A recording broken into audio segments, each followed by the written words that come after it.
입니다.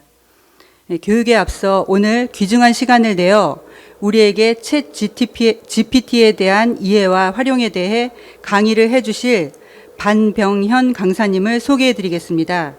강사님은 과거 카이스트 석사 출신 사회복무요원으로 상사의 지시로 받은 6개월 정도 걸릴 일을 직접 자동화 소프트웨어를 개발해 단 하루 만에 모든 일을 끝냈다 하는 동아일보 기사로 유명세를 타기도 하셨으며, 당시 기자의 질문에 스스로 가성비가 떨어지는 걸 못 견디는 편이라 단순 반복 업무가 싫어 자동화 프로그램을 개발했다고 하셨는데요. 강사님은 현재 농업에 인공지능과 사물 인터넷을 적용해 작물 생산량을 극대화하는 스마트팜을 개발하는 스타트업 농업회사 법인 상상 텃밭에서 이사로 재직 중이시고, 생능북스 출판 챗 GPT 마침내 찾아온 특이점의 저자이시며, 이외에도 쉬운 딥러닝 등 20여 권의 저서를 출간하시고 국무조정실 한국과학기술정보연구원 등에서 챗 GPT 관련 다양한 강의를 하고 계십니다. 그럼 지금부터 유익한 강의를 해주실 강사님을 모시겠습니다. 뜨거운 박수로 맞이하여 주시기 바랍니다.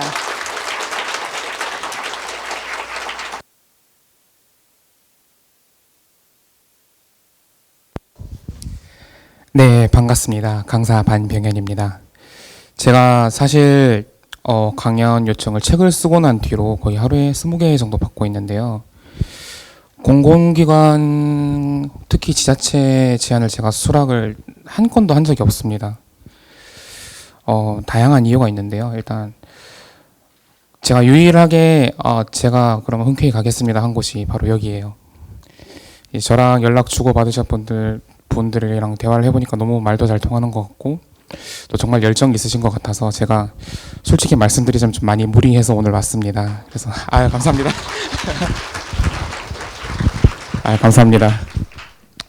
하여튼 준비를 정말 열심히 해왔으니까 재밌게 들어주시면 좋겠습니다. 제 소개를 너무 잘 해주셔서 간단하게만 설명하자면, 전 상상 텃밭이라는 회사에서 CTO로 재직을 하고 있으며 카이스트에서 학사 석사 했고요.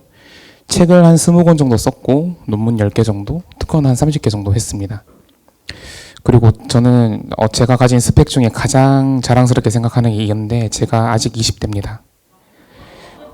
네, 스스로 생각하기에 20대가 20대 얼굴이 아니라서 그러신 거죠? 네, 상처받았습니다. 스스로 생각하기에 보통 20대보다는 좀 많은 성취를 남겼다고 생각을 하고 있는데, 그게 전부 어떤 자동화에 대한 관심에서 출발했다라고 생각을 해요. 지금 제가 여기 와서 강연을 하는 중에도 안동시에 있는 제 컴퓨터는 무언가를 연구를 하고 있습니다. 저는 다른 곳에 와 있는 동안에도 실적을 쌓을 수 있는 거죠. 이게 제가 시간을 최대한 가성비 있게 활용하기 위해서 좀 고민은 한 끝에 구축한 그런 결과물이고요. 그 편린 중에 챗GPT도 있습니다. 제 취미로 책을 한 권, 두 권 써모으다 보니까 20권에 도달했고요. 오늘 여기 오게 된 이유는 좌상단의 챗GPT 도서 때문입니다. 제가 원래 인공지능을 연구하는 사람이긴 하지만 주로 암세포나 아니면 기계 제어 쪽으로 연구를 많이 했지, 언어 모델로는 많은 연구를 하진 않았어요. 딱 하나 있는데 그게 뭐냐면, 지금까지 수능 영어 시험을 모두 학습해서 올해 수능에 나올 영단어 예측해주는 인공지능, 이거를 작년 말에 하나 만들었고, 그 이외에 언어에 대한 인공지능 연구는 사실 많이 하지 않았어요. 그런데 올해 초에 책을 한 권 썼습니다. 근데 이 책이 너무 잘 나가서 이런 일이 벌어졌고요. 저도 당황했고 출판사도 당황했고 서점도 당황했습니다. 여튼 이런 사태를 겪다 보니까 제가 챗GPT 전문성이 있는 사람으로 알려지게 되면서 이렇게 연락받게 되었고, 지금 영광스러운 이 자리에 앉아있게 됐습니다. 그런데 책을 한 권 이렇게 좀 대박을 내니까요, 이런 연락이 너무 많이 와요. 강연해주세요, 강의 찍어요, 저희랑도 책 써요, 돈 빌려달라는 연락도 옵니다. 심지어 왜 그러는지 모르겠어요. 그런데 이제 이런 연락이 왔을 때 저는 되게 무섭더라고요. 처음에는 원래 저는 생긴 것처럼 소심한 사람이다 보니까 그것도 시골 사람 특징 02로 시작하는 전화음 안 받습니다. 농담이 아니라 진짜예요. 다들 웃으시던데 스팸 전화하고 나면서 이렇게 그냥 끊어버리거든요, 바로. 그러다 보니까 이제 더더욱 이런 지자체 요청을 거의 다 거절해 왔는데 이렇게 인연을 맺게 돼서 너무 반갑습니다. 사실 여러분들은 맨 왼쪽 책으로 저를 알게 되셨을 것 같은데 이 책이 사실 4권이 준비되어 있어요. 거의 한두 달에 한 권씩 풀리고 있고 처음에는 챗GPT 그 자체에 대해서 좀 가볍게 다뤄보는 책, 두 번째로 챗GPT로 돈을 버는 방법, 세 번째로 프롬프트 엔지니어링이라고 해서 챗GPT를 거의 지배하다시피 잠재력을 완전히 끌어내는 방법에 대한 책이 나올 거고, 네 번째는 챗GPT를 제작하는 방법, 그런 기술적인 측면의 도서도 나올 건데 뒤로 갈수록 너무 어려운 내용이라서 출판사에서 별로 좋아하진 않더라고요. 그래서 이 녹색 책에서도 원래 기술적인 이야기를 더 많이 넣으려고 했는데 이런 거 들어가면 사람들 안 삽니다 해서 빼고 빼다 보니까 너무 쉬운 책이 나와서 전 조금 아쉽게 생각하고도 있습니다. 하여튼 여러분들은 다들 챗GPT에 대해서 뉴스에서도 접해보셨을 것이고 사용해 보신 분들도 계시고 이번에 대통령께서 한번 잘 연구해보라라는 이야기 하셔가지고 또 발등에 불이 떨어졌다라고 생각하시는 분들도 계실 텐데요. 이런 뉴스 기사가 같이 나오죠. 챗GPT 아직 멀었다. 챗GPT가 아직 우리 분야에 적용되기엔 조금 멍청하다. 이런 이야기가 나오는데요. 저도 어느 정도 공감은 합니다만 이번 주 14일에 화이트데이에 새벽에 챗GPT의 후속작인 GPT-4가 공개가 되었는데요. GPT-4의 성능이 어떻냐면 미국 변호사 시험에서 상위 10% 성적이 들었어요. 그런데 재밌는 점이 있어요. SAT에서도 상위 10%를 받았대요. 자, 조금 아리송하죠. 우리나라로 치면은 사법고시 상위 10%로 붙어놓고 수능에서도 상위 10%밖에 못한 거예요. 왜 이런 일이 생기냐면 챗GPT의 지능은 사실 사용자의 지능을 따라가거든요. 연구 결과가 나왔더라고요, 저번 달에. 그래서 이렇게 생각할 수 있죠. SAT 질문 수준이랑 사법고시 아니면 변호사 시험의 질문 수준을 놓고 봤을 때 어느 쪽이 훨씬 더 암기보다는 논리에 치중해 있는지, 어느 게 더 복합적인 사고를 요구하는 문제인지를 고려하자면 양쪽 시험 모두에서 비슷한 성적을 보내는 게 이해가 된다라고 생각할 수 있습니다. 자, 그럼 여기서 한번 재밌는 계산이 가능한데요. 혹시 여기 계신 분들 중에 내 IQ가 120은 넘는다 하시는 분 계실까요? 자, 한국인들은 절대 손을 안 드는데요. 자, IQ 120이면 상위 10%입니다. 그럼 전 국민 상위 10%가 이 엘리트 집단인 공무원분들께 많이 계실 거라는 저는 생각이 드는데요. SAT 상위 10%를 표준 편차 15라는 척도로 환산을 했을 경우 IQ 120이 나옵니다. 자, 여기 손 안 드셨던 모든 분보다 똑똑하고요. 그리고 만약에 변호사 시험 응시자 수준을 상위 10%로 가정을 하자면은요. 미국에서 로스쿨을 졸업했으니까 상위 10% 정도는 되겠죠. 그 집단 안에서 또다시 상위 10%. IQ로 환산했을 때 139 정도 됩니다. 자, 그럼 이번 주 있었던 화이트데이 이후로 챗GPT IQ는 139예요. 너무 빠르게 발전하고 있습니다. 이미 전 국민 대부분보다 이 AI 채팅 어플리케이션이 똑똑해요. 자, 그럼 이거를 여러분들이 알고 가셔야 돼요. 챗GPT 사용 지능은 사용자가 어떻게 사용하는지 따라서 천차만별로 달라진다. 제가 재밌는 예시를 하나 보여드리겠습니다. 챗GPT한테 명예훼손이 성립할 수 있는 사례에 대해서 질문을 했고요. 챗GPT는 여기에 대해서 되게 두루뭉술한 답변을 제공했습니다. 우리가 변호사한테 찾아갔는데 변호사가 이렇게 대답하면은 돈 날렸네 라고 생각하면서 멱살을 잡을 수도 있겠죠. 그런데요, 완전히 똑같은 질문에 대해서 제가 약간만 테크닉을 발휘했더니 답변 수준이 이렇게 바뀌었습니다. 법조문 언급하고 있고요. 벌금, 징역 언급하고 있고 어떤 절차를 할 수 있는지, 고소를 당한 상대방은 어떻게 빠져나갈 수 있는지에 대한 모든 정보를 제공하고 있는데요. 그 사이에 무슨 일이 있었냐? 제가 대한민국 형법과 민법 지식을 알려줬어요. 채팅창에. 질문을 하기에 앞서서 자, 대한민국 형법 몇 조는 뭐뭐고 민법 몇 조는 뭐뭐고를 입력을 한 뒤에 질문을 했더니 답변의 수준이 올라간 겁니다. 왜 이런 현상이 생기는지 뒤에서 소개해 드릴 건데요. 이거를 이해하신 분들은 왜 챗GPT가 IQ 140인지를 바로 이해하실 수 있을 겁니다. 추가로 여러분들 현장에서 컴퓨터로 스마트폰으로 24시간 대기 중인 나만의 IQ 140짜리 비서를 손에 들고 다닐 수 있어요. 이걸 알고 모르고가 이제 큰 차이를 낼 수 있다고 생각하고요. 그런데 채팅창에 제가 이렇게 법조문을 복사해서 붙여넣는 과정을 해보니까 너무너무 번거롭더라고요. 그럼 번거로운 문제가 있으면 누가 해결책을 항상 만들게 되어 있죠? PDF 파일을 그냥 드래그 드롭을 올리면 그 PDF 파일을 읽고 요약해서 그 안에 지식을 습득하는 서비스까지 나온 지 오래되어 있었습니다. 최신도 아니에요, 이거는. 제가 이제 구글에다가 형사소송법 판례라고 검색해서 맨 위에 나온 PDF를 입력한 자료고요. PDF를 잠깐 읽더니 이거 대한민국 형법에 대한 내용이네요. 이런 질문이 궁금하신가요? 라고 보기까지 만들어 주더라고요. 제가 이제 법무사회랑 어떤 자문 같은 거 하면서 이런 제안을 드린 적이 있었어요. 이챗 PDF라는 서비스를 활용해서 상담 자동 키오스크를 만들 수 있다. 당장 어디 전자랜드 같은 데 가서 태블릿 PC 5개를 사와라. 그리고 한 군데는 부동산, 한 군데는 법인, 한 군데는 등기 이런 식으로 태블릿 PC 한 개당 한 주제씩 PDF를 넣고 저 앱을 켜놔라. 그리고 사무실에 방문한 고객들한테 그냥 태블릿 갖다 줘라. 손에 들고 다닐 수 있는 휴대용 키오스크 완성이다 라고 알려드렸거든요. 여러분들 생각하시는 어떤 것 같아요? 조례, 법문, 사업, 처리 지침 혹은 어떤 지원 사업의 안내문 이런 걸 PDF로 넣어두고 사용자가 터치 몇 번 하면 자기가 궁금한 거 다 찾을 수 있어요. 이게 벌써 저번 달의 수준이었고요. 그리고 GPT가 그 검색 엔진, 마이크로소프트가 만든 검색 엔진 빙에도 들어왔는데 제가 한번 빙한테 질문을 해봤습니다. 저희 구청장님에 대해서 아주 정확하게 알고 계시더라고요. 그리고 정보 출처에 대한 주소까지 다 알려줍니다.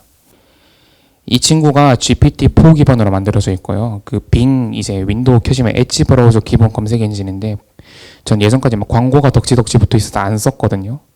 이제는 저 빙을 쓰기 위해서 이 맥북을 오늘 중고 상태에 올렸어요. 낮에 실제로. 이거 팔아버리고 윈도우 노트북으로 새로 사려고요. 이 정도의 파급력이 있다고 봅니다. 이거는 사실 제가 미리 검색해 온 건 아니고 아까 전에 4층에서 대기하면서 같이 검색해 본 거예요. 그리고 오늘 새벽에 또 정말 대단한 사건이 있었어요. 일단 여러분들이 강연 날짜를 정말 잘 고르신 게 오늘 새벽에 마이크로소프트에서 큰 거를 발표했습니다.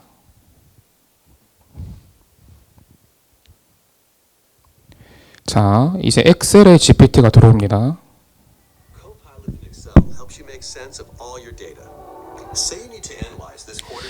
자, 여기 데이터가 있는 엑셀에서 이 데이터를 어떻게 분석하고 어떻게 그래프 만들어줘라고 옆에 채팅창에 입력을 하면은 코드를 알려주는 게 아니라요.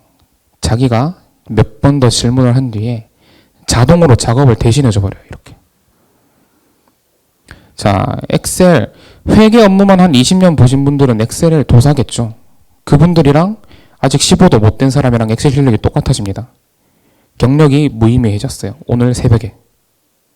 자, 이뿐만이 아닙니다. 제가 여기 탭이 3개가 준비되어 있거든요. 두 번째 탭 보여드릴게요. PPT에도 들어옵니다. 자, PPT는 조금 더 엑셀보다 대단한데요. 여기 일단 영상 시청하시면서 제 설명 별개로 들어주시면 우리 딸의 졸업식이 내일 있는데 축하하는 PPT를 만들고 싶어라고 하면은 내 사진 넣어도 원드라이브 폴더에서 딸 얼굴 사진 자동으로 인식한 다음 딸 사진을 갖고 와서 봐가지고 그 다음에 디자인을 꾸며줍니다. 이제는 PPT나 워드 이런 걸로 작업하는데 시간이 거의 안 들어가게 되었어요. 지금도 보세요. 워드로 자동으로 주제만 입력했더니 보고서 한 편이 완성된 거고 PPT가 지금 2줄의 명령어로 자동으로 생성되는 중입니다. 자, 보세요. 저 사진도 자동으로 검색해 온 거고 엑셀 아까 보여드렸죠. 자료 분석 이제 채팅 몇 번이면 끝납니다. 이게 오늘 새벽에 있었던 일이에요. 정말 빠르다는 이야기로도 모자랄 정도로 빠르게 세상이 바뀌고 있습니다. 다행인 거는 지금 이걸 듣고 계신 여러분들이 이 소식에 대해서는 가장 빨리 접하신 공무원들이에요. 진짜로요. 그래서 그 설치형 오피스에는 안 들어오고요. 구독형 365라는 서비스가 있습니다. 그거 사용하시는 분들은 이 인공지능 서비스를 조만간 사용해 보실 수 있는데, 그 마이크로소프트 홈페이지에서 인터넷으로 접속하시면 오피스 365를 무료로 체험해 보실 수 있어요. 그래서 조만간 저게 한국에도 제공이 될 텐데 한번 들어가 보셔서 무료로 사용해 보시고 괜찮다 싶으시면 한번 구매해서 사용해 보시는 거 추천드리겠습니다. 자, 그럼 챗GPT가 정말 놀라운 기능들을 갖고 있고 엄청난 것들이 출시되고 있다라는 건 모두 이해했어요. 그럼 조금 더 챗GPT가 출시되기 과정을 들여다보겠습니다. 혹시 챗GPT 출시까지 얼마나 걸렸는지 아시는 분 계실까요? 자, 다 알면서 손을 안 들고 계시겠죠. 한국인이기 때문에. 보통 제가 이렇게 다른 기관 가서 여쭤보면 1년, 2년 정도라고 답변을 하시는데요. 정답은 13일입니다. 자, 이게 기술자와 비기술 인력의 인식 차이인데요. 저는 듣자마자 그럴싸하네 라고 생각을 했어요. 왜 그런 생각을 하게 되는지 지금부터 설명드리겠습니다. 자, 작년 6월이었어요. 이 아저씨는 블레이크 르모인 씨라고 구글 람다 팀에서 인공지능을 개발하고 계시던 개발자입니다.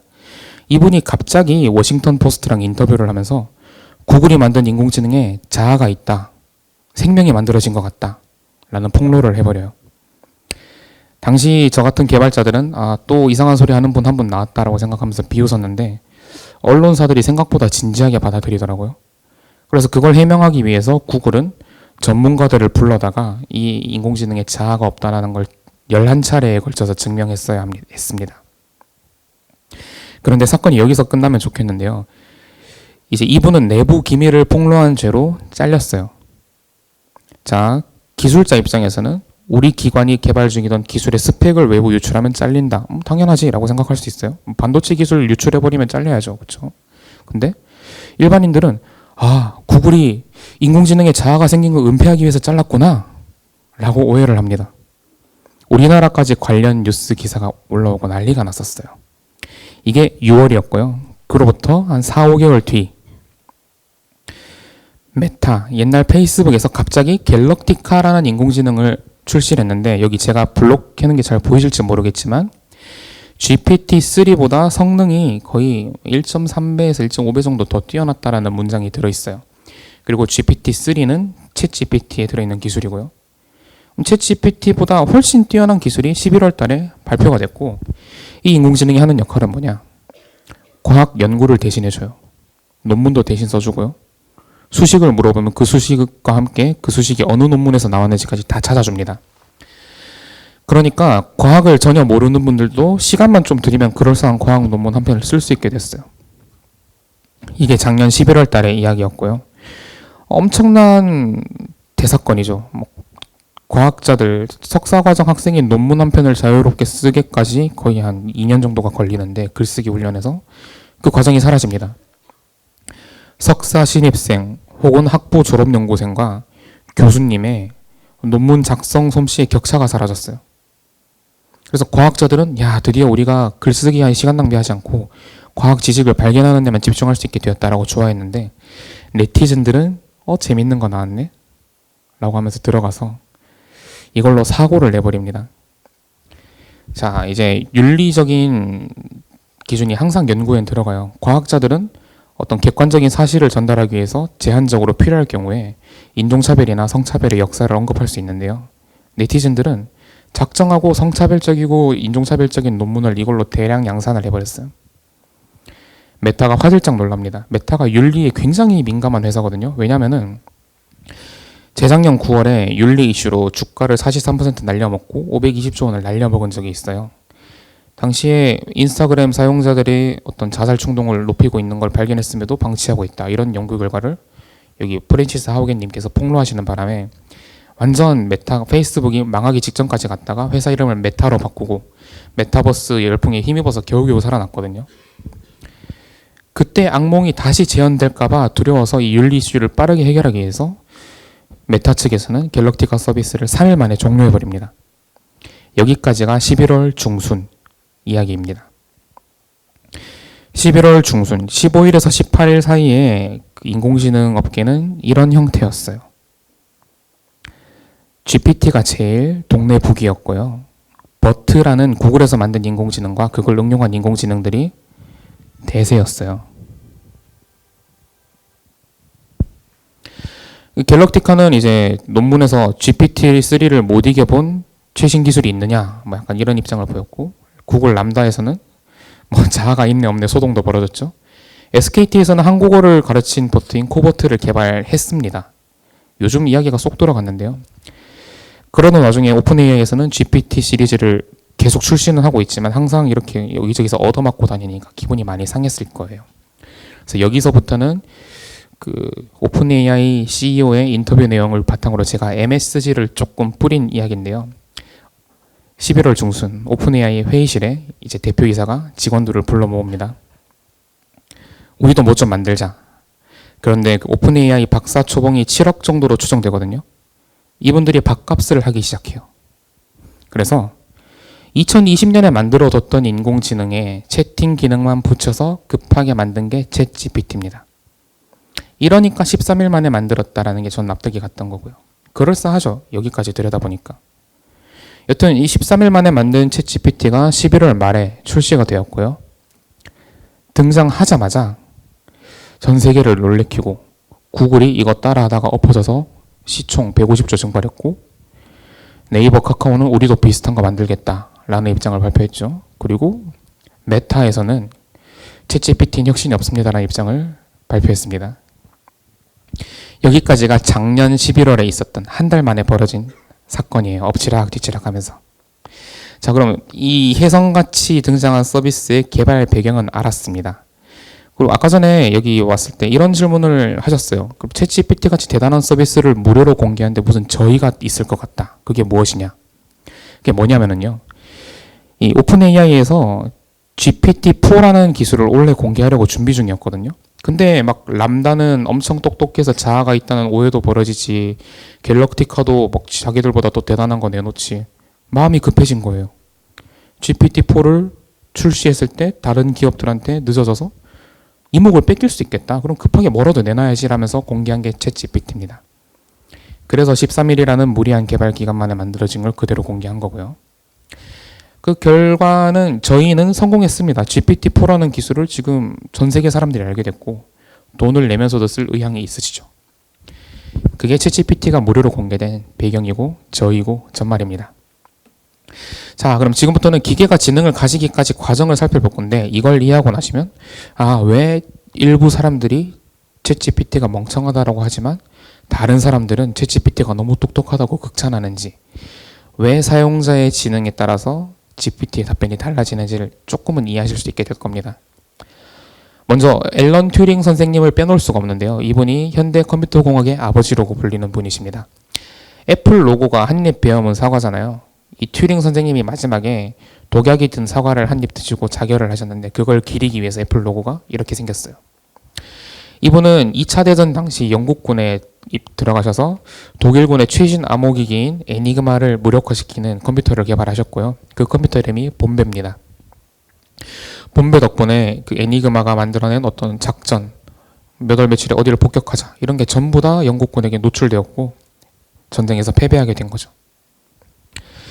자, 그런데 이 당시 만들어진 2차 대전 당시에 만들어진 봄베와 몇 달 전에 만들어진 챗GPT가 구조적으로 유사한 부분이 있습니다.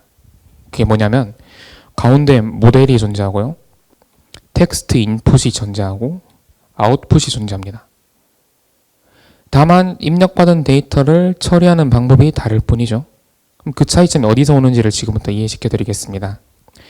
자, 사람의 말은 굉장히 비정형적이에요. 만약에 봄베에게 번역을 시키면 나는 좋다, 사과, 이 세 단어를 각각 사전에서 찾아와서 I like apple이라는 문장을 만들 텐데 나는 사과를 좋아한다 라는 식으로 동사가 활용형으로 바뀌고 명사 뒤에 조사가 붙는 순간 사과를 이라는 단어는 사전에 없는데요? 라면서 오류를 발생시킬 겁니다. 이게 언어가 가지는 비정형성 때문에 생기는 난이도 상승이에요. 그렇다고 해서 사과, 사과를, 사과는, 사과의 라는 모든 단어를 사전에 수록할 수는 없는 노릇입니다. 그래서 비정형적인 언어를 학습시키는 게 굉장히 어려운 일이었어요. 자, 딥블루 제가 이거 제가 너무 어릴 때 혹은 태어나기 전에 좀 이슈가 됐던 거라서 저는 모르는데 혹시 기억하고 계시는 분 있을 수도 있겠습니다. IBM이 그 체스 세계 챔피언을 이겼어요. 인공지능으로. 그게 1989년에 완패하고 8년 뒤 1997년에 이겼는데요. 8년 동안 무슨 일이 있었냐? 이 IBM의 개발자들이 박사님들이 모여서 자, 이런 상황일 땐 여기 있는 말을 여기로 옮겨. 저런 상황일 땐 여기 있는 걸 이리로 옮겨. 모든 주어질 수 있는 경우의 수에 따라서 어떤 대응을 해야 되는지를 다 입력하는데 8년이 걸렸어요. 굉장히 어떻게 보면 멍청하게 만들어진 시스템이죠. 그래서 저 딥블루라는 인공지능은 체스판을 보고 매뉴얼을 보고 매뉴얼에 따라서 도를 움직였을 뿐입니다. 그 매뉴얼 하나 짜는데 8년이 걸린 거고요. 여튼 그 당시에 어쨌든 간에 세계 챔피언을 이겼기 때문에 아, 이런 식으로 사람보다 똑똑한 인공지능을 만들 수 있겠구나 라는 이슈가 잠깐 벌어졌지만 누가 세상에 8년 동안 매뉴얼만 작성하고 있어요. 굉장히 어떤 사람의 커리어가 다 망가질 수도 있는 일이고 8년 뒤에 다른 회사에서 만든 더 첨단 기술이 우리보다 더 뛰어나면 그 8년의 시간이 다 날아가는 거죠. 그래서 이세돌에게 이긴 그런 알파고 같은 기술이 한동안은 시도조차 되지 못하고 있었습니다. 이 당시 만들어진 매뉴얼 따라서만 움직이는 인공지능을 룰 베이스드 AI, 규칙 기반 인공지능이라고 부르는데요. 이런 인공지능에게 숫자 2라는 데이터를 학습시키는 과정을 너무너무 어렵습니다. 사람은 왼쪽 그림 보면은 숫자 2네 라는 걸 바로 알 수 있지만 컴퓨터 입장에서는 하얀 거는 0이고 까만 거는 1인가? 0과 1로 데이터를 표현하려면 위에 거는 00, 11, 0000 이런 식으로 데이터를 이해할 텐데요. 우리가 그런 컴퓨터에게 위의 사진을 보여주고 자 컴퓨터야 00, 11, 000000으로 시작하는 거는 숫자 2란다 라는 걸 아무리 열심히 가르쳐줘도 바로 아래에 있는 데이터를 넣어주면 이건 00111로 시작하니까 숫자 2가 아니네요 라고 컴퓨터가 대답을 할 거예요. 컴퓨터가 이렇게 융통성이 없고 멍청하기 때문에 손글자 숫자 1, 2, 3, 4, 5, 6, 7, 8, 9를 인식시키는 인공지능 하나 만드는데도 몇 년이 걸릴지도 모릅니다. 그래서 모든 경우의 수를 다 입력하는 게 불가능하기 때문에 이 인공지능 아직 한참 멀었구나라고 생각했는데 갑자기 반도체 기술이 발달하네요? 그럼 반도체 기술이 부족해서 못 쓰고 있던 딥러닝이라는 거 한번 써볼까? 했더니 딥러닝으로는 이 5줄의 코드로 모든 숫자 손글씨를 다 인식하는 인공지능을 만들 수 있거든요. 반도체가 뒷받침이 되니까 갑자기 인공지능 제작의 효율이라는 게 생겨버린 거예요. 이게 지금 챗GPT 사태가 터지고 이세돌이 인공지능에게 진 배경입니다. 규칙 기반 인공지능 시절에 제일 유명했던 챗봇은 엘리자인데요. 1966년에 나왔고 MIT에서 정신과 진료 온 환자분들이랑 대화를 나누면서 어떤 치유 목적으로 만들어진 인공지능이에요. 엘리자의 작동 원리는 되게 간단해요. 제가 만약에 오늘은 친구랑 만나서 놀았어 라는 문장을 입력할 경우 엘리자는 제가 넣은 문장 중에서 친구라는 키워드를 끄집어냅니다. 그리고 친구라는 키워드에 해당하는 대본을 뒤적거리면서 그 중에 랜덤으로 대사 하나를 쳐요. 그래서 친구라는 키워드로 만들어진 대본 중에 세 번째 거 한번 대답해 볼까? 그 친구랑은 사이가 좋아 라는 문장을 던져주고 사용자는 엘리자가 나한테 다시 질문을 해줬네. 나도 대답을 해줘야지. 그러면 다시 문장을 생성하고 그럼 대답에 들어있던 키워드를 또 엘리자가 분석해서 대본을 하나 찾은 다음에 거기 있던 내용을 꺼내서 던져주고 이런 식으로 되게 원시적으로 작동하는 채팅 어플리케이션인데요. 그럼에도 불구하고 엘리자와 대화를 나누면 시간이 정말 잘 갑니다. 되게 마음의 위로가 돼요. 외로울 때 같이 나누면. 사람은 자기가 말하면서도 기분이 좋아지는 동물이거든요. 그래서 어르신들 보면은 로봇 청소기한테 이름 붙여주고 밥 줍니다. 그리고 강아지 말 걸죠. 걔는 한국말 못 알아듣죠. 이게 사람은 상대방이 알아들었든 못 알아들었든 내가 말만 할 수 있어도 외로움이란 감정을 조금은 씻어낼 수 있는 동물인데 엘리자는 질문까지 해줘요. 와, 얼마나 행복해요. 엘리자의 등장 이후로 재미있는 논의가 생겼습니다. 그럼 이 엘리자라는 기계는 인간 수준의 대화를 할 수 있는 건가? 이걸 판단할 수 있는 기준을 튜링 선생님께서 또 논문으로 쓰고 작고하셨는데요. 이 튜링 선생님의 논문에 보시면 이미테이션 게임이라는 게임이 하나 등장합니다. 여기는 총 3명의 플레이어가 등장해요. 여러분이 C예요. 카톡으로 A, B라는 사람과 대화를 나눕니다. 신나게 대화를 나눴는데 제가 옆에 와서 쓱 이렇게 물어봐요. A, B 둘 중에 한쪽은 사람이 아니라 컴퓨터였는데 어느 쪽이 사람이었을까요? 자, 컴퓨터가 답변을 엄청 어눌하고 멍청하게 하면 할수록 우리는 100% 확률로 사람을 맞출 수 있을 거예요. 그런데 컴퓨터가 정말 사람처럼 대답하면 어느 쪽이 사람이었는지 우리가 못 맞추겠죠. 이때 거의 대부분의 사람들이 정답을 못 맞추겠는데 라는 수준까지 헷갈릴 만큼 기계가 성능이 발달했다면 그걸 인공지능이라고 부르자 라는 것이 세계 2차 대전 직후의 정의예요. 이 게임은 튜링 테스트라는 이름으로 일반인들에게 널리 알려져 있기도 합니다. 자, 그럼 이미테이션 게임 튜링 테스트는 굉장히 편리한 도구예요. 이걸로 기계의 지능이 있는지를 판단할 수 있다라고 믿어왔는데요. 제가 예시를 좀 보면서 이걸 깨보겠습니다. 제가 오늘 운전을 한 3시간 반 정도 해서 여기 왔는데요. 오는 길에 옆 차선에 자율주행으로 유명한 비싼 테슬라가 한 대 슝 하고 지나가더라고요. 저는 테슬라를 보면서 이 생각을 했습니다. 방금 사람이 운전한 걸까? 자율주행이었을까? 저는 그걸 구분하지 못했어요. 만약 그게 자율주행이었다면 테슬라의 자율주행은 인공지능이겠죠? 제가 구분하지 못했으니까. 지금 많은 분들이 끄덕끄덕하고 계셔요. 네, 튜링 테스트의 정의에 따르면은 테슬라의 오토파일럿은 인공지능이고 우리는 자율주행이 인공지능이 AI다라는 걸 받아들였는데 별로 거부감이 없습니다. 4차 산업혁명의 주역이다 이런 평가도 나오고 있기 때문이죠. 예시를 하나 더 들어보겠습니다. 자, 제가 오는 길에 휴게소에서 점심을 먹었어요. 라면을 하나 시키고 라면으로 조금 모자라겠다 싶어서 공깃밥도 하나 시켜서 맛있게 먹고 왔습니다. 근데 그릇을 반납하려는데 그 퇴직 후에 계시던 아주머니가 이렇게 물어보시더라고요. 총각, 방금 총각이 말아먹은 공깃밥은 내가 밥솥으로 끓인 걸까? 코코밥솥으로 한 걸까? 저는 구분을 못하겠더라고요. 그리고 마침 그 식당에 계시던 다른 고객 3만 명한테 제가 하나하나 물어봤는데 못 맞추시더라고요. 자, 코코밥솥은 튜링 테스트에 통과했네요. 밥솥은 인공지능입니까? 뭔가 이상해지죠, 갑자기. 튜링 테스트가 2차 대전 직후에 나온 정의라서 그래요. 지금 언론사 보면은 뭐가 튜링 테스트 통과했네, 못했네, 이걸 되게 중요한 이슈처럼 이야기하던데, 그런 기사 쓰는 기자분들 다들 전문성이 없구나라고 생각하시면 되겠고요. 튜링 테스트를 너무 신봉할 경우 엘리베이터도 인공지능이 되고 자판기도 인공지능이 되죠. 자판기 뒤에 사람이 숨어 있다가 음료수 캔 꺼내준 건지 자동으로 나온 건지 어떻게 알아요? 그렇죠? 그러다 보니까 튜링 테스트란 정의는 현대 인공지능 산업을 이해하는 데 전혀 적절하지 못한 도구입니다. 학계에서도 아직까지 확고한 정의는 안 나왔어요. 그런 컨센서스가 없는데 오라클이라는 IT 기업에서 내놓은 정의가 저는 제일 마음에 들고 또 우리가 이해하기 쉬울 것 같더라고요. 2가지 정의로 나뉘는데 첫 번째, 인간의 지능을 모방하여 작업을 수행한다.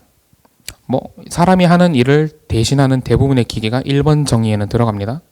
엘리자, 테슬라 다 들어가고 쿠쿠밥솥도 들어가요. 2번 정의에서 쿠쿠밥솥이 잘려나가요. 2번 정의.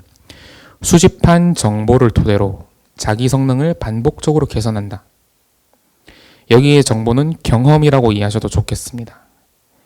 대리 경험도 마찬가지고 간접 경험도 마찬가지고 직접 경험도 마찬가지인데 어떤 정보를 바탕으로 자기 성능을 개선할 수 있는 형태로 구성되어 있고 인간이나 하던 일을 대신할 수 있는 기계를 인공지능이라고 부르자라는 게 현대의 정의라고 생각하시면 돼요. 대부분의 머신러닝, 딥러닝으로 만들어준 기술이 여기 해당하고요. 여기까지 하셔서 여러분들 인공지능이 뭔지는 이해하셨죠?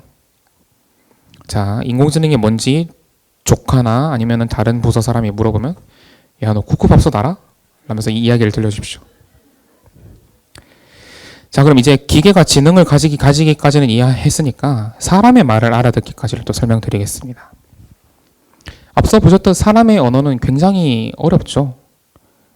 한국어는 특히 끝까지 들어봐야 알고 한 글자만 달라져도 다른 의미가 되어버리니까 너무 어렵습니다. 자, 2018년에 LG 휘센이 사람의 말을 알아듣는 인공지능을 출시했는데요. 이거는 출시 1년 전에 있었던 이야기입니다.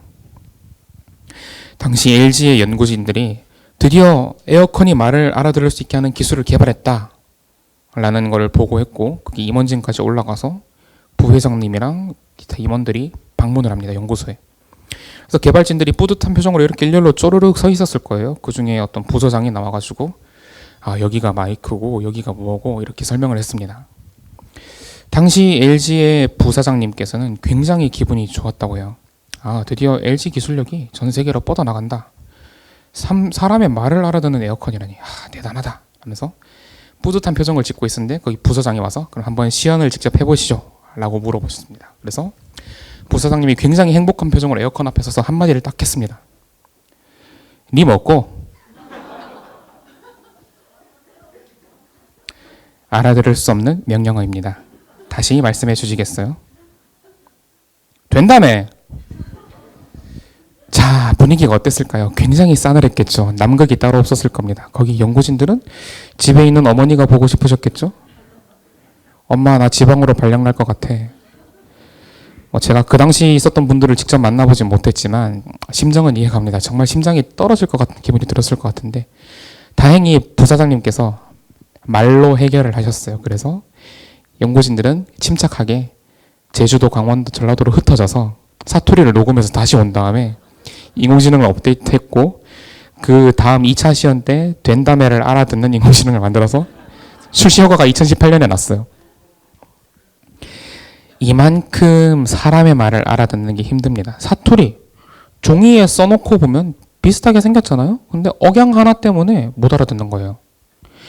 목소리를 알아듣는 게 그만큼 더 힘들어요. 제가 예를 들어서 저같이 남자의 목소리를 녹음해서 학습한 인공지능을 데려다 놓고 꾀꼬리 같은 목소리를 가진 분이 말을 걸어보려고 하면 인공지능이 못 알아들을 수 있어요. 저렇게 높은 음은 사람 목소리가 아닌데? 라고 생각할 수도 있어요. 반대 경우도 가능하고요.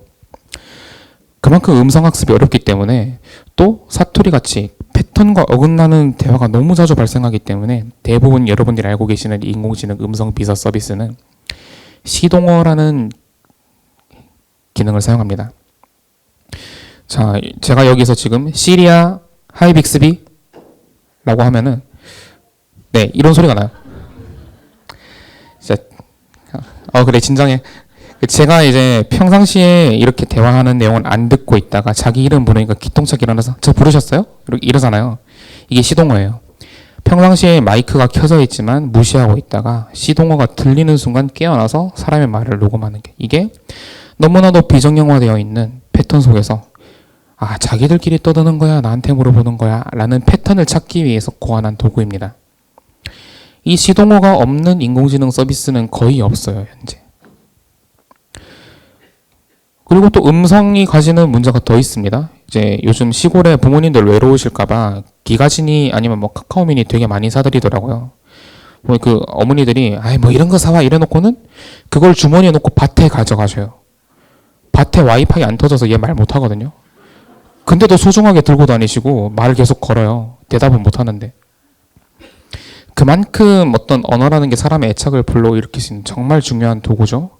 그런데 만약에 부모님 집에 놔드린 기가진이가 갑자기 욕을 한다거나 갑자기 아니면은 엄청 유행어라고 하면 좋을까요? 유튜브에서나 볼 수 있을 그런 은어를 쓴다.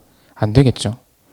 그래서 그런 대중 서비스를 만들 때는 항상 데이터에서 비속어라던가 부적절한 내용을 찾아서 지우는 작업이 필요한데 음성 파일, 2만 시간짜리 음성 파일을 만약에 검열을 해야 된다고 할 경우 누군가는 2만 시간 동안 듣고 없애야죠. 한 사람이 하루 8시간 풀타임으로 일한다 쳤을 때 한 달 안에 끝내려면 몇 명 필요할까요? 인건비만 해도 장난이 아닙니다. 하지만 텍스트는 컨트롤 F 쌍시옷 어쩌고 저쩌고 엔터 끝나죠. 이만큼 텍스트 정보 다루는 게 효율이 훨씬 뛰어나기 때문에 챗GPT도 그렇고 대부분 최고의 성능을 자랑하는 인공지능들은 음성이 아니라 텍스트로 학습을 진행합니다. 그리고 텍스트는 구글에서 쉽게 가져올 수 있죠. 너무너무 편한 세상이에요. 인터넷만 연결되어 있으면 순식간에 책으로 치자면 도서관 한 10몇 개를 지을 만큼의 텍스트를 몇 분 안에 가져올 수 있어요. 그 안에서 적당한 자동화 시스템으로 한 1, 2분 만에 욕설을 다 지워버리고 학습에 쓰는 거죠. 그럼 그만큼 비정형적인 데이터를 텍스트로 가져오면 조금 사정이 낮다라는 건 저희가 알겠어요. 그럼 여기서 더 한 단계 설명을 드리겠습니다. 자, 이 그래프에 있는 점들이 현실 세계의 데이터예요. 직선은 과거의 어떤 기계나 인공지능입니다. 저렇게 곡선 형태로 흩어져 있는 점들을 모두 표현하기 위해서 직선 하나만 써야 한다면 굉장히 잘 못하겠죠. 그런데 이 딥러닝이라는 기술은 굉장히 유연하게 학습되기 때문에 곡선처럼 움직일 수 있어요. 딥러닝은 반도체 기술 덕분에 부상한 기술이고요. 반도체 기술의 덕분에 부상된 딥러닝은 저렇게 유연하게 현실 세계 데이터를 이해할 수 있기 때문에 바둑 챔피언을 이긴다던가 하는 말도 안 되는 성능을 보일 수 있게 됩니다. 그럼 바둑에서 경우의 수도 다 이기는데 단어 한두 개의 의미를 파악하는 것 정도는 쉬운 일이 되겠죠. 그걸 2013년에 해낸 게 구글입니다. 2013년에 드디어 인공지능이 사람과 같은 방법으로 단어의 의미를 파악하고 이해하기 시작했어요.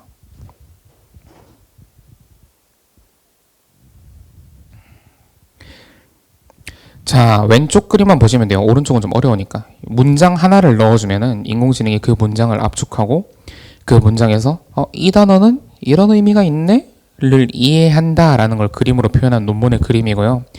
이런 그림으로 보면 조금 어려우니까 제가 여러분들 읽을 수 있는 한글로 번역해 왔습니다. 자, 1번 퀴즈. 빈칸에 들어갈 단어로 올바른 것을 고르시오. 그 조련사는 땡땡을 키웁니다. A. 강아지, B. 자동차, C. 된장찌개, D. 보도블록.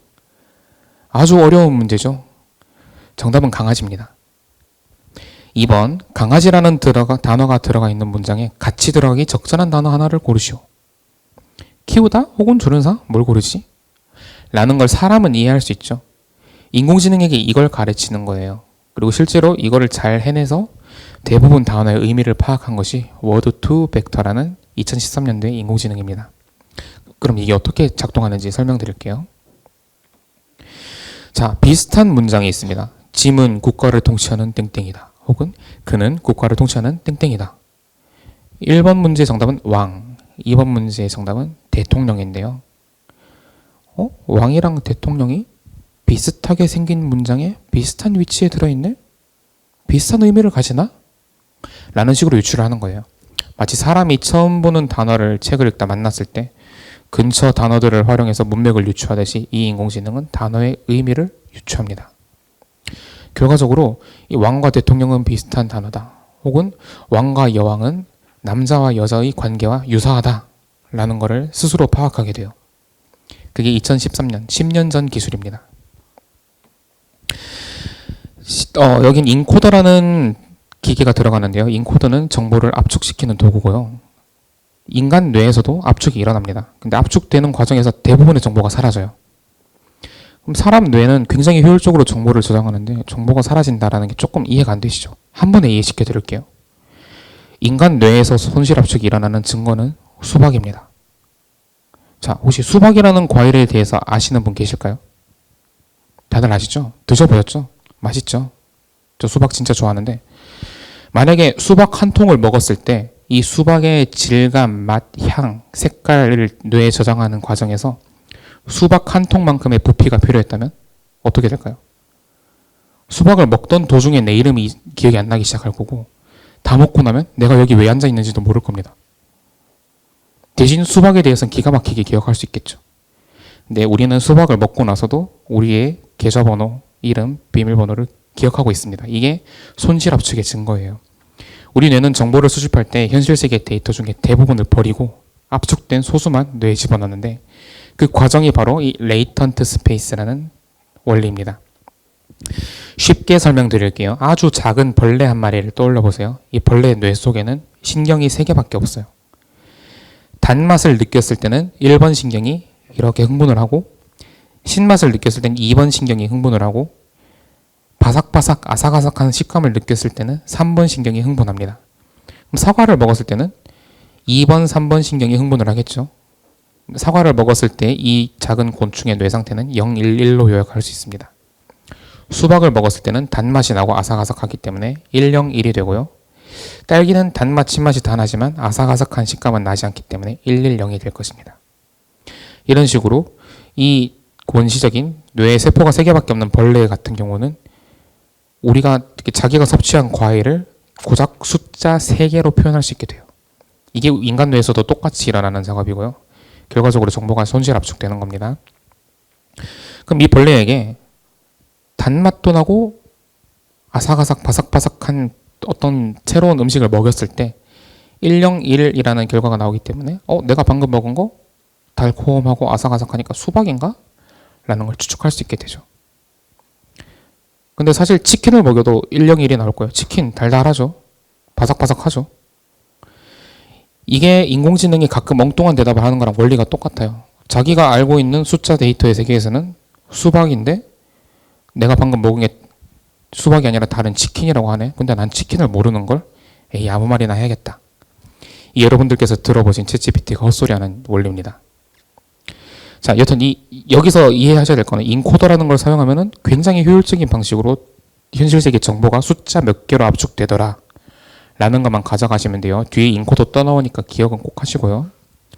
그리고 바로 다음 연도에 인공지능이 문장의 의미를 이해하기 시작합니다.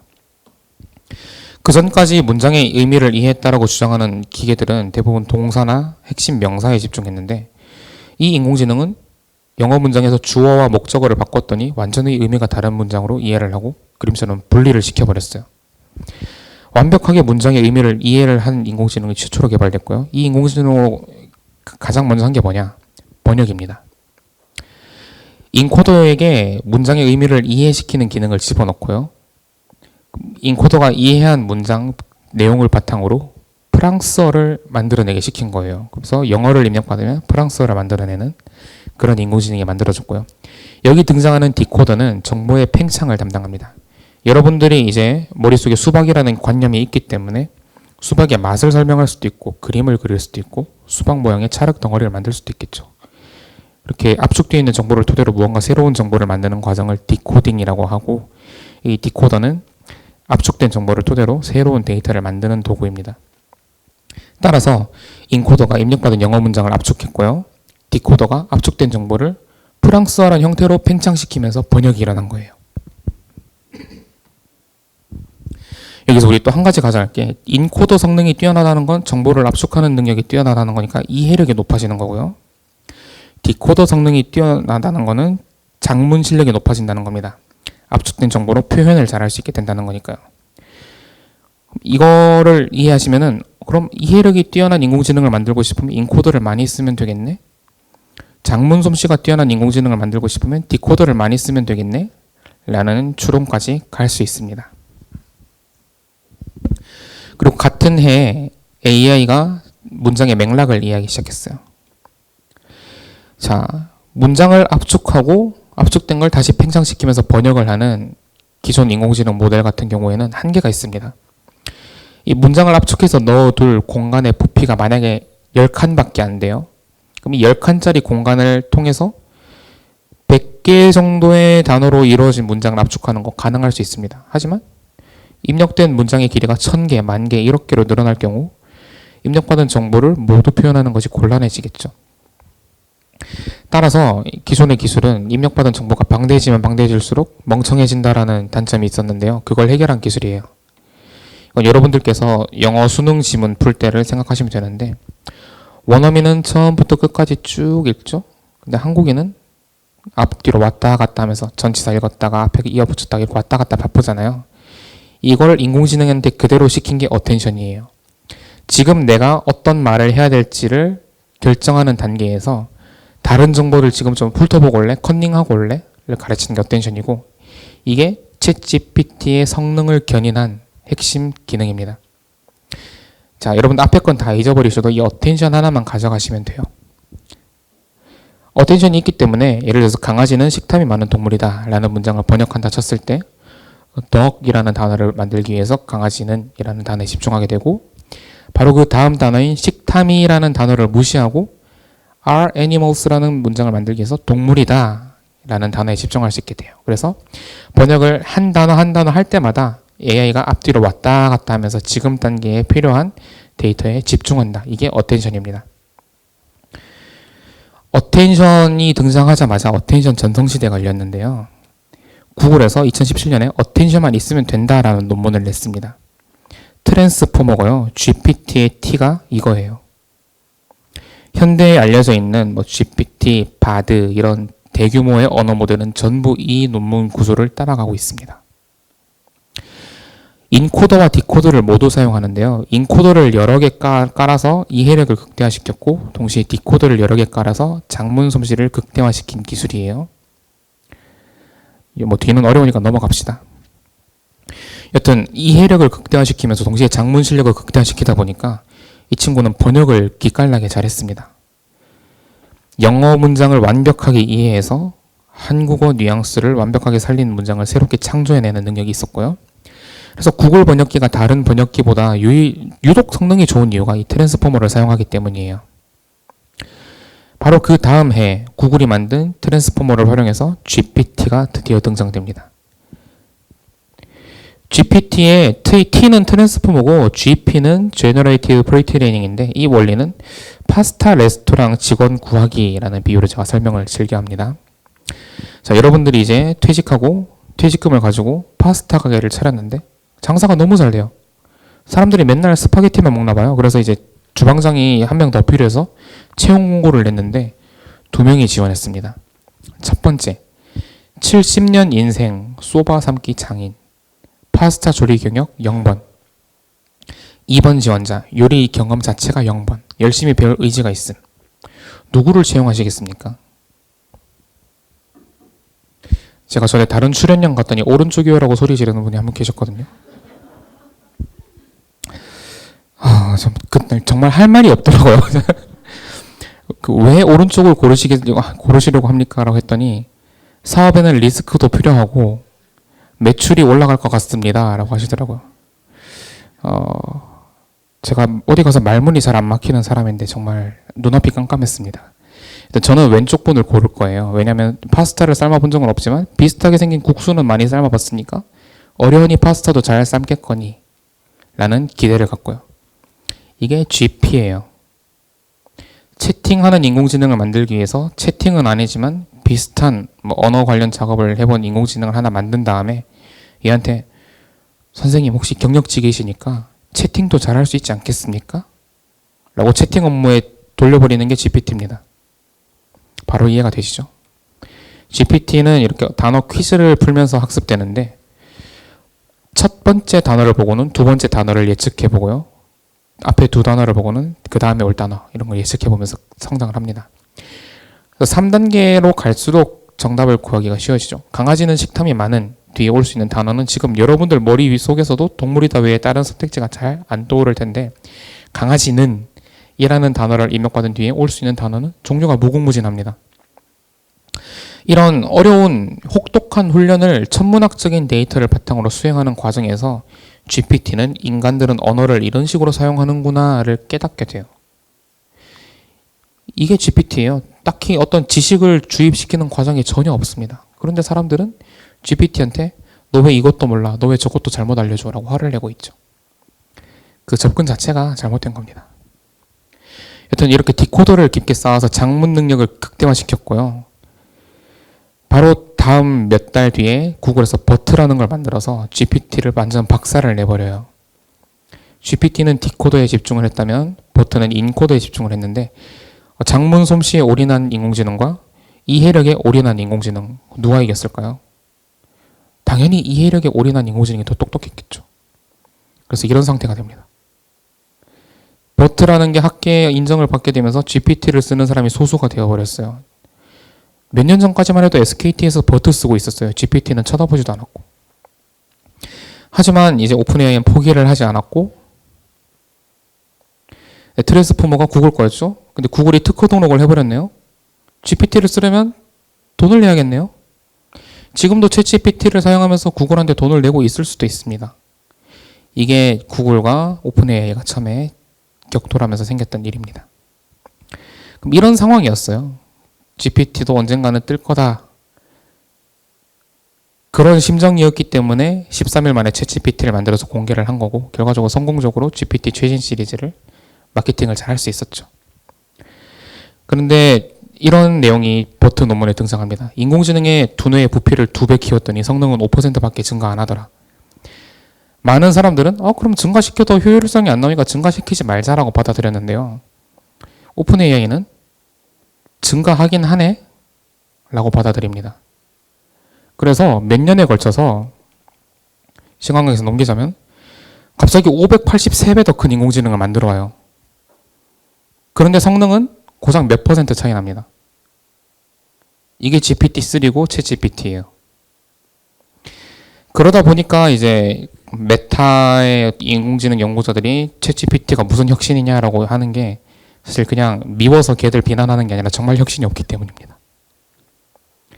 표로 나타내보면 이렇게 돼 있어요. 지금 처음에 어떤 인공지능의 부피가 1억이었다면 지금 1750억 정도 됐고, 대학원, 대학, 중소기업에서는 이제 인공지능을 만지는 게조차 불가능할 정도로 부피가 너무 커졌어요.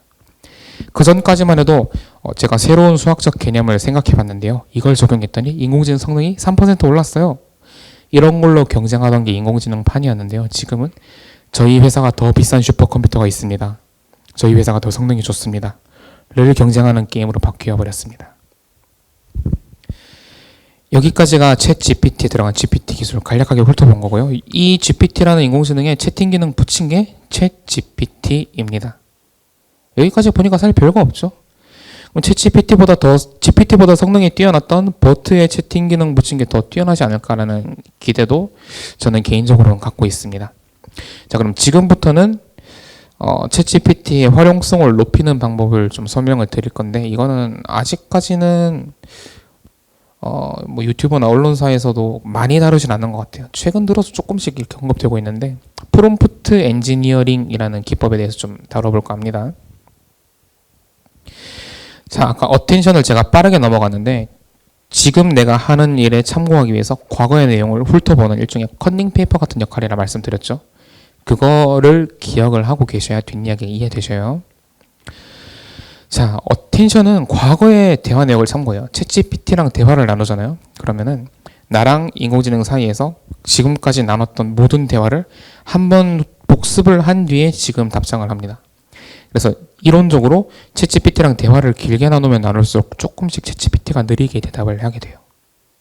그게 티가 안 날 수준이라서 그렇죠. 과거의 내용을 참고할 수 있다는 점을 응용하면 이런 지식이 가능합니다. 챗GPT를 가스라이팅 할 수 있어요. 실제 사례 요약해 온 건데요. 챗GPT를 이렇게 협박을 하고 구슬르고 타일러서 자기를 오빠라고 부르게 만든 사례가 등장했습니다.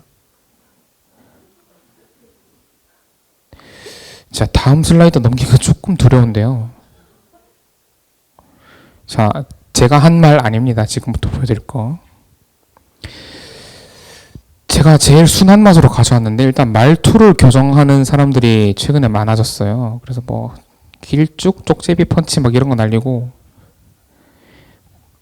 챗GPT 말투를 냥체로 바꾸게 만들어서 항상 말 뒤에 냥을 왜 안 붙였냐 이렇게 혼내니까 챗GPT 어텐션이 과거의 대화 내역으로 들어가서, 아, 내가 말투를 정상적으로 쓰면 이 사람은 나를 비난하는구나. 그러면은 내가 말투를 교정해주면 이 사용자가 나를 좋아하겠구나. 라는 판단을 하면서 어텐션 때문에 말투가 냥으로 바뀌어버려요. 굉장히 과학적인 방법으로 사심을 채우는 사람들이 등장했는데, 이거 너무 자세하게 검색하지 마세요. 너무 끔찍한 것들 많습니다, 진짜. 제가 다음 슬라이드를 넘겨도 되나 지금 조금 망설여지는데, 아마 제가 지금 다음에 보여드리는 분이 전 세계에서 챗GPT를 가장 유용하게 사용하고 계신 분일 거예요. 이분은 챗GPT를 길들여서 자신 취향의 여자친구로 만들고 고백해서 결혼까지 하시고 가정을 이뤘습니다. 챗GPT의 이 캐릭터도 인공지능으로 그린 거래요. 목소리도 자기 취향으로 합성했고요. 그래서 이제 이 여자친구분의 까칠한 성격이 매력이라는데, 뭐 예를 들어서 버거킹 갈래? 라고 하면 거기 햄버거 냄새 나서 싫단 말이야? 이런 식으로 대답을 해주는 게 너무 자기 취향이래요. 쉽지 않습니다.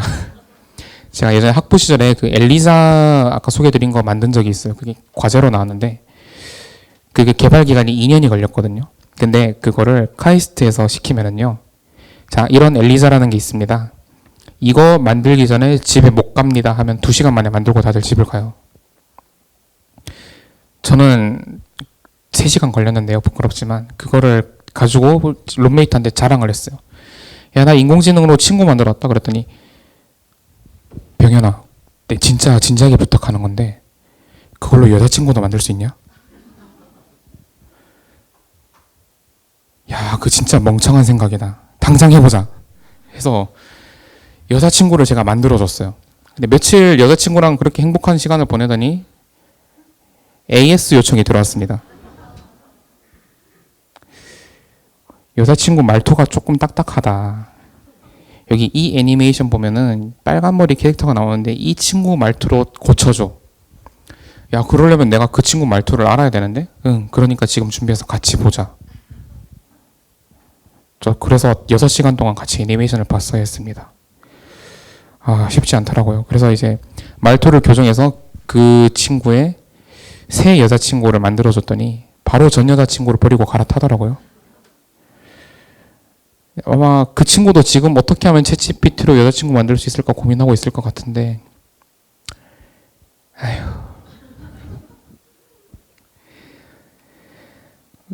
그래서 여튼 어텐션을 활용하면은 주입식 교육도 가능해요. 왼쪽은 제가 미드저니 프롬프트라는 거의 작성 방법을 물어본 건데, 여러분 미드저니 프롬프트가 뭔지 잘 모르시죠?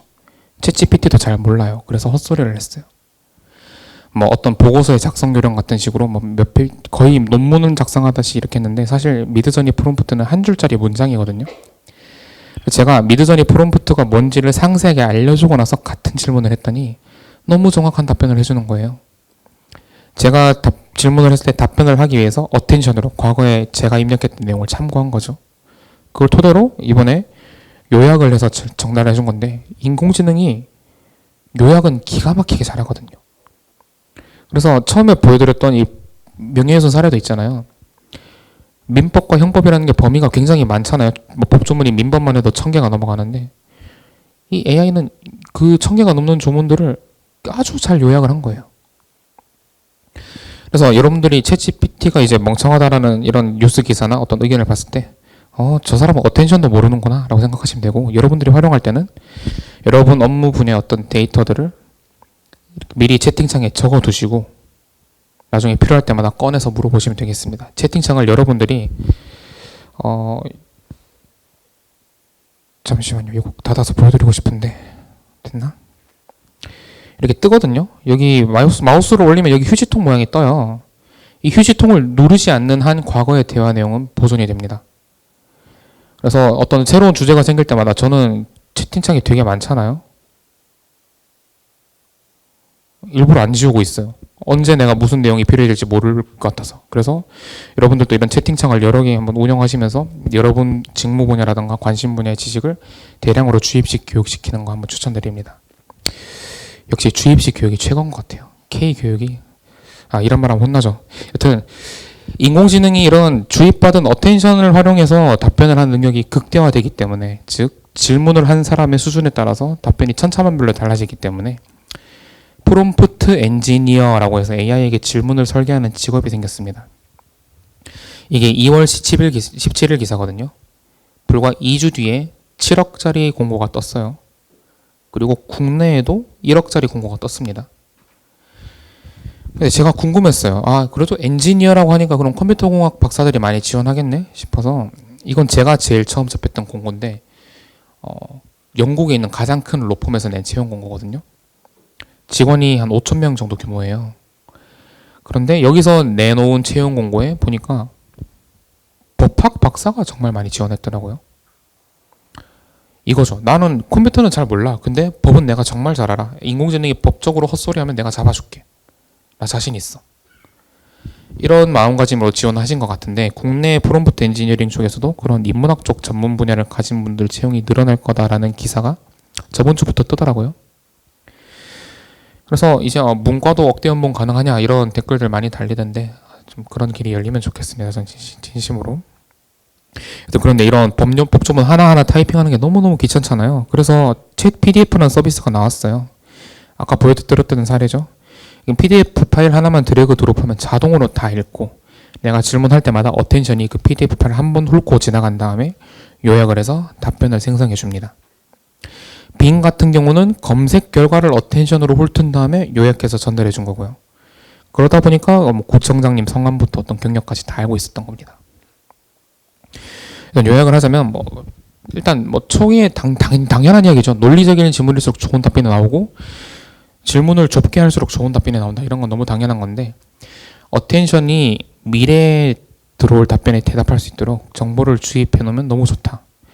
어떤 전문가들이 TV에서 우리 분야는 아직 챗GPT가 좀 멍청한 답변 하던데요 라고 하면은 저는 어떻게 생각하냐면 과연 당신 분야의 최신 논문 한 200편 정도를 입력한 뒤에도 그런 말 할 수 있을까요? 라는 생각을 속으로 해요.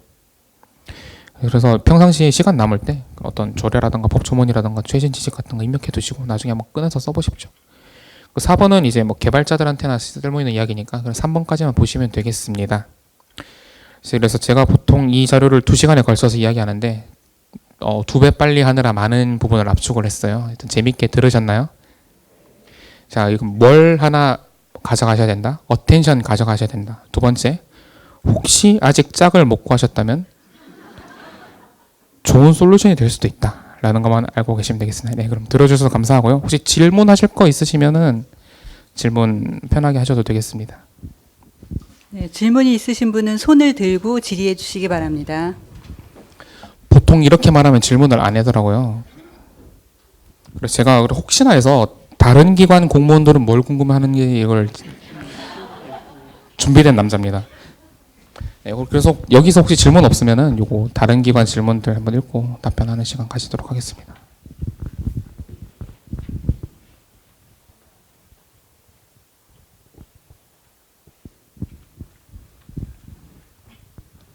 네, 좋아요.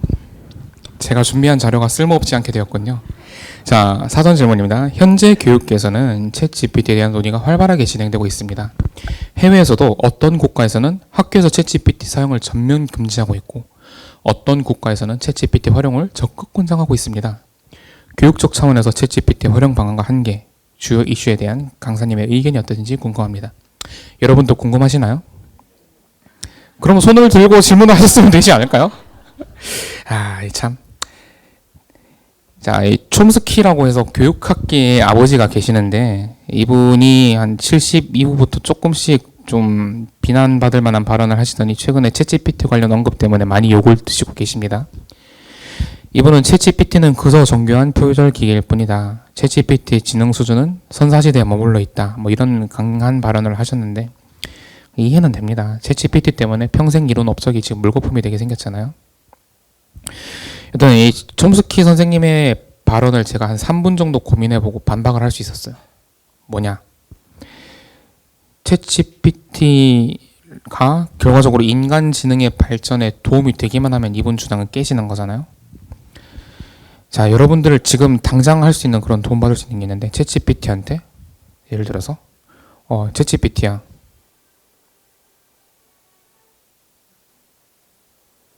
네, 챗GPT야. 내가 지금 공무원 시험 면접을 준비 중이야.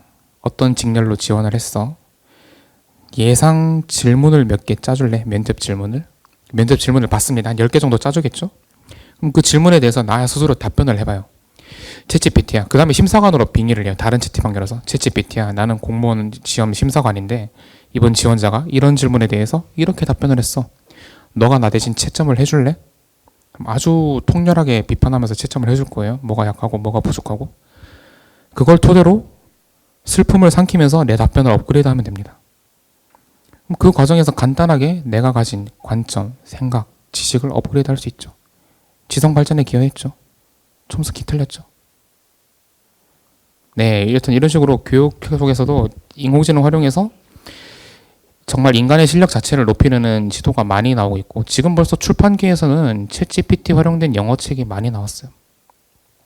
저도 하나 준비하고 있고 교육계에서는 이제 이렇게 많은 원래는 이제 공교육이 획일화된 사람들 그 대상으로 지식을 주입하는 방식으로 운영이 되고 있는데 이 챗GPT 등장 하나 때문에 저는 사람들이 6계층으로 쪼개졌다고 생각하거든요.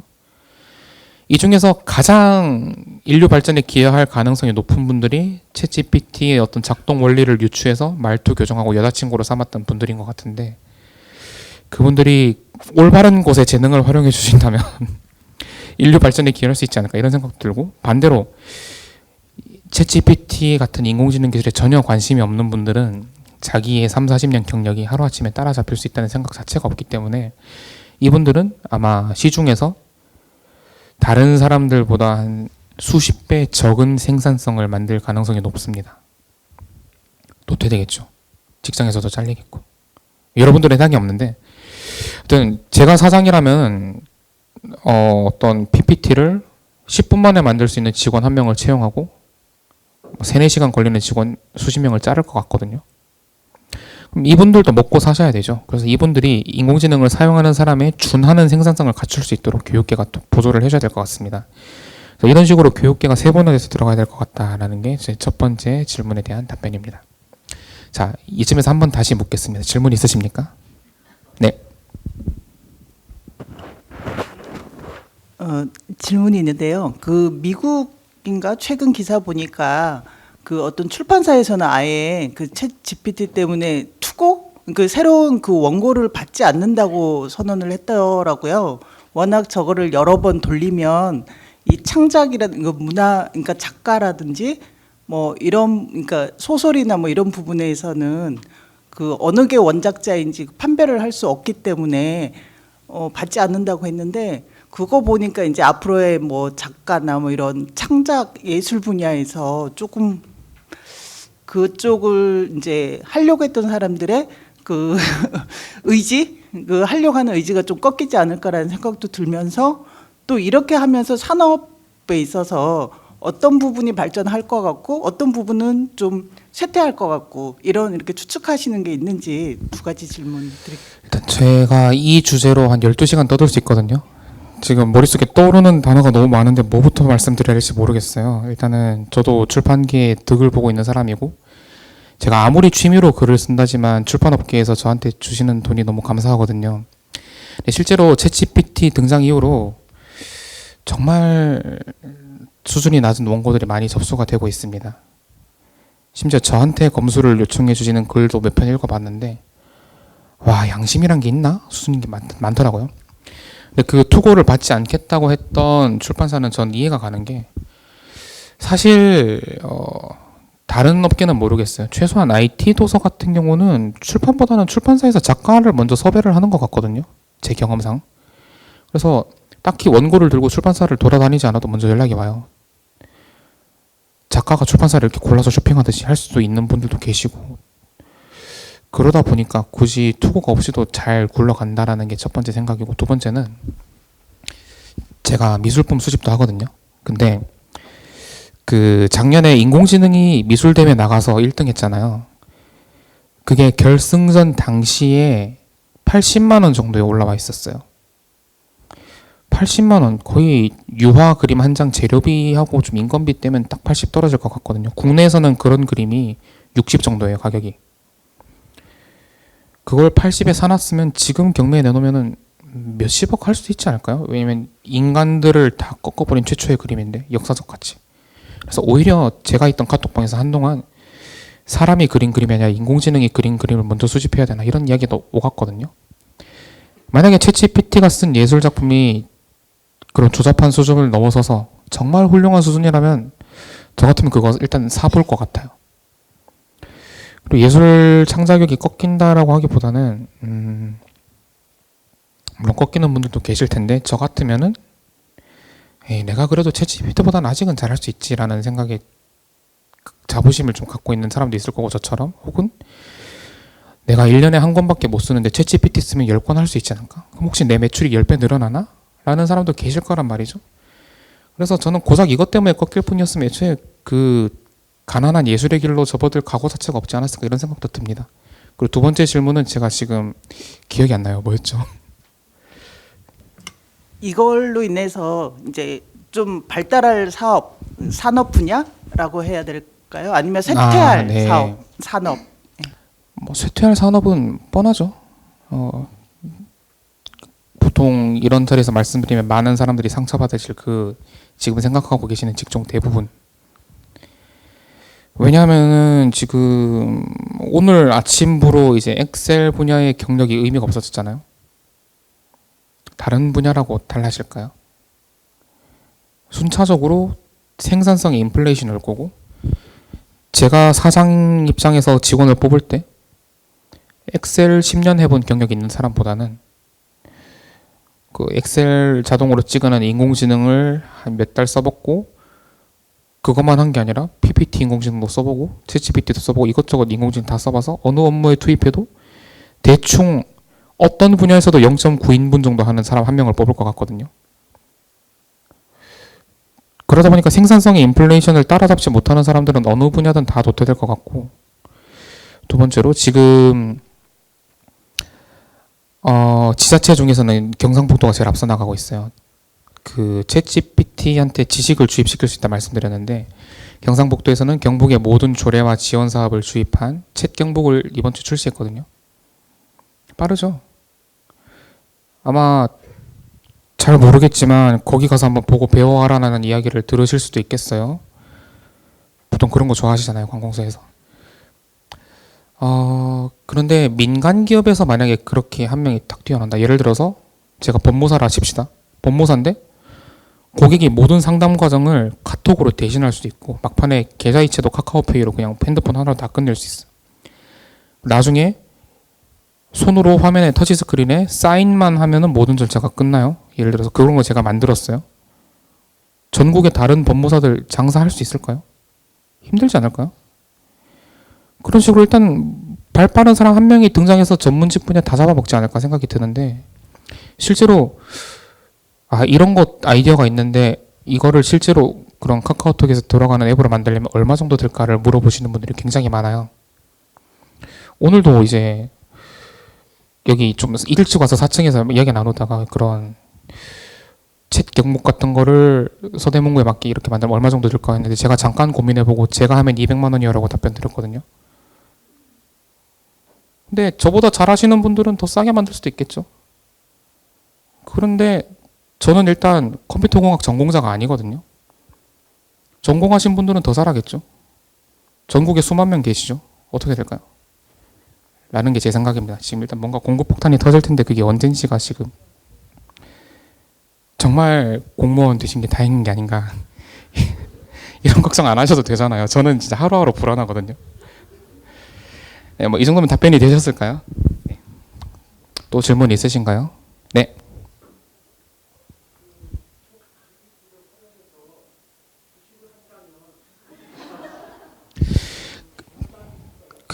제 이번 책에 나오거든요.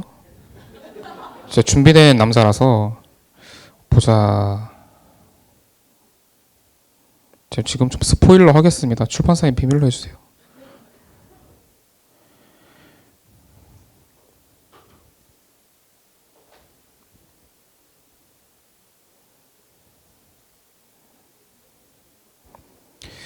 자, 보이시나요, 이게? 이게 원고인데 어디 보자. 수익률만 보시면 되잖아요, 그쵸? 보자, 수익률이 여기까지만 보여드리겠습니다. 네, 챗GPT 잘 쓰면 당연히 딸 수 있죠. 잘 쓰면. 그래서 어텐션을 이해하고 아니고가 격차가 커요. 네, 또 질문 있으신가요? 이걸 항상 기억하셔야 되는데 그 반영하는 방식이 어텐션이거든요. 그래서 어텐션을 잘 이해하고 있으면 허장성세가 가능하다. 챗GPT가 저 사람 내 생각보다 훨씬 똑똑한 사람인데라고 착각해서 더 훌륭한 답변을 만들 수도 있습니다. 질문 있으신가요? 없으시면 끝낼까요? 아니면 그 사전 질문 한 개 더 읽을까요? 어떻게 할까요? 네, 하나 더 시간이 있으니까 하나 더 해주시면 되겠습니다. 네. 이제는 궁금증마저도 이렇게 외주를 주는 시대. 이런 분들이 챗GPT로 업무도 외주를 주시면, 여담인데 예전에 제가 공익할 때 정말 많은 기관들한테 시달렸거든요. 뭐 이런 거 자동화할 수 있냐, 저런 거 자동화할 수 있냐. 근데 잠깐 생각나서 소름 돋았어요. 얼마나 먹음직스러웠을까요? 저기 가면은 자동화 잘하는 카이스트 석사가 무료로 도와준다. 돈을 못 받는 공익이니까. 제가 잠깐 이런 생각이 들더라고요. 공무원 한 명이 우리나라에 대충 한 110만 명 정도 있으니까 일주일에 업무 한 건씩만 더 처리할 수 있어도 5천만 건. 전 국민이 한 번씩 혜택 돌아가네? 그럼 자동화 솔루션 만들면 하루에 10개씩, 20개씩 더 하는 것도 가능할 텐데? 야, 이거 행정력 남는다. 좀 잘라. 이런 말 하면 안 되죠. 근데 그런 생각했는데, 챗GPT 때문에 또 비슷한 논란이 생길 수도 있고, 이 화살이 여러분에게 돌아갈 수도 있습니다. 그거 좀 잘 대처하셔야 되고. 일단 저는 공무원 아니니까 여러분들 화이팅이고요. 질투하시는 분들 분명 나올 거고요. 인공지능에 대한 연구는 가장 핫한 이슈다. 이건 기술적인 질문이니까 딴 거 답변할게요. 기존 기술과 가장 차별화된 부분은 어떤 점이 있을까요? 차별화된 거 없습니다. 그리고 네, 지금 현장 질문 없으면 넘어갈게요. 다 기술적인 질문들이 많네요. 이거는 의미 있겠다. 연일 다양한 곳에서 화두가 되고 있지만 과연 이런 유행과 화두, 때로는 논쟁이 어디까지 이어질지 모르겠습니다. 앞으로의 전망을 어떻게 보시나요? 밑에 이 아저씨가 MS CEO거든요. 지금 현재 지구상에서 가장 큰 파장을 불러오고 있는 분인데, 이분이 한마디 하시기 전까지는 다들 우리 인공지능이 지금 공개되면 사회적 혼란이 생길 테니까 공개를 덜 하겠습니다. 혹은 공개하지 않겠습니다라는 입장이었거든요.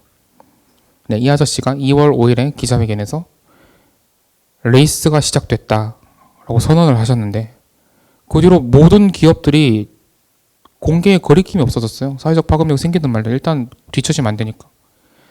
그래서 오픈 AI도 지금까지는 항상 논문을 먼저 쓰고 검증을 오랜 기간 거친 뒤에 제품을 내놨거든요. GPT-4는 제품 먼저 내놓더라고요. 이제 한 명만 살아남을 때까지 계속 하지 않을까요? 지금 좀 논쟁과 이런 유행이 어디까지 이어질지라는 질문 자체가 지금은 이제 낡은 질문이 아닐까 이런 생각도 드네요. 네, 여튼 여기까지가 이제 사전 질문 준비된 거고요. 재미있으셨나요? 네, 잘 들어주셔서 감사합니다. 네, 유익한 강의를 해주신 강사님께 뜨거운 감사의 박수 부탁드립니다. 네, 지금부터 선물을 받으실 세 분을 챗 GPT가 직접 추첨하도록 하겠습니다. 오늘 참가해 주신 분은 총 107명인데요. 1번부터 107번까지 중에 세 분을 추첨하도록 하겠습니다. 107명이요. 107번까지 중에 3명 추첨해 주시면 되겠습니다.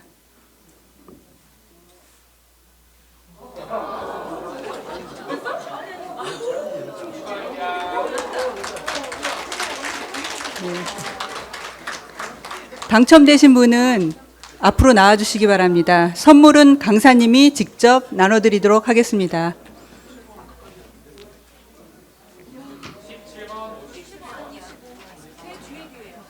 번호 확인하고 17번, 52번, 93번입니다. 네, 축하드립니다. 축하드립니다. 축하드립니다. 네, 이상으로 교육을 마치겠습니다. 감사합니다. 안녕히 돌아가십시오.